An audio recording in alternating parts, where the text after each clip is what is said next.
అయిపోయిన తర్వాత ఉభయ గోదావరి జిల్లాల టీచర్ ఎమ్మెల్సీ ఎన్నికల్లో యూటీఎఫ్ అభ్యర్థి బొర్రా గోపిమూర్తి భారీ మెజార్టీతో గెలిచిన సందర్భంగా సంబరాలు చేసుకున్నారు. ఏలూరు ఫైర్ స్టేషన్ సెంటర్లో ఉపాధ్యాయ సంఘాలు విజయోత్సవాలు నిర్వహించారు. శాసన మండలిలో తొలిసారిగా అడుగు పెడుతున్న గోపిమూర్తికి ఉపాధ్యాయ సంఘాలు శుభాకాంక్షలు తెలియజేశారు. ఉపాధ్యాయులు విద్యారంగ సమస్యలపై గోపిమూర్తి మండలిలో పోరాడతారని యూటీఎఫ్ జిల్లా కార్యదర్శి రవికుమార్ రుద్రాక్షి తెలిపారు. అనంతరం కేక్ కటింగ్ చేసి జిందాబాద్ జిందాబాద్ పీడీఎఫ్ జిందాబాద్ అంటూ సంతోషం వ్యక్తం చేశారు.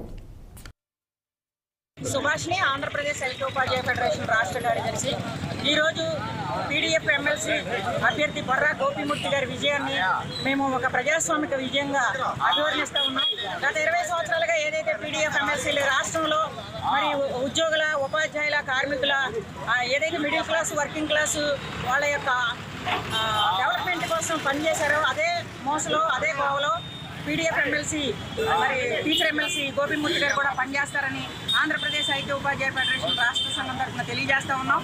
ఈరోజు పీడీఎఫ్ ఉభయ గోదావరి జిల్లాల పీడీఎఫ్ అభ్యర్థిగా, టీచర్స్ ఎమ్మెల్సీ అభ్యర్థిగా బొర్రా గోపిమూర్తి గారు 9,123 ఓట్ల మొదటి ప్రాధాన్యత ఓటుతో ఘన విజయం సాధించారు.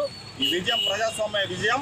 ఉపాధ్యాయ లోకంతో కూడా సంఘాలు ఇటు సపోర్ట్ చేసిన, సంఘాలు ప్రైవేట్ రంగం వైపు సపోర్ట్ చేసిన కూడా ఉపాధ్యాయులు 9,000 పైచీలకు ఓట్లు వేసి బొర్రా గోపిమూర్తి గారు గెలిచారు.